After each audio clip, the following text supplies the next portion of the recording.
A particle moving with velocity v is acted by three forces shown by the vector triangle PQR. The velocity of the particle will be option A change according to smallest force QR, option B decrease, option C increase and option D remains constant. Okay, so NEET 2019 का question है।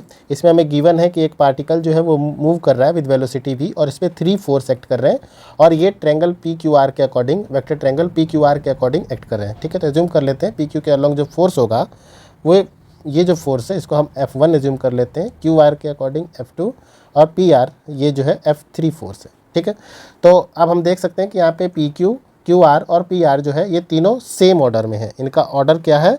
Same order है। Triangle की तीनों जो side है वो यहाँ पर सेम ऑर्डर में है।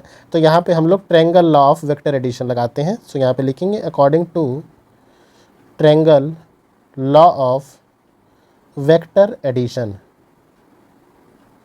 तो वेक्टर एडिशन लॉ क्या बोलता है? ट्रायंगल लॉ ये बोलता है कि अगर किसी ट्रायंगल की तीनों साइड जो है सेम ऑर्डर में है तो इसका मतलब क्या है कि इन वेक्टर का सम जो है वो 0 के इक्वल होगा। तो हम ये बोल सकते हैं यहाँ पे कि F1 plus F2 plus F3 ये इक्वल होगा किसके?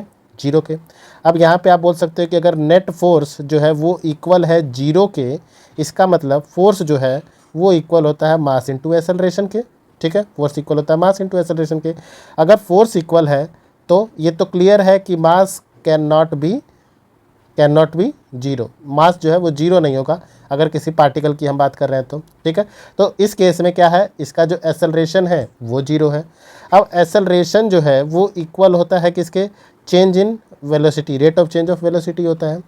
अगर चेंज इन वेलोसिटी जो है वो आपका क्या है? 0 है, इसका मतलब जो वेलोसिटी है वो कैसी है? कांस्टेंट है। वेलोसिटी कैसी है?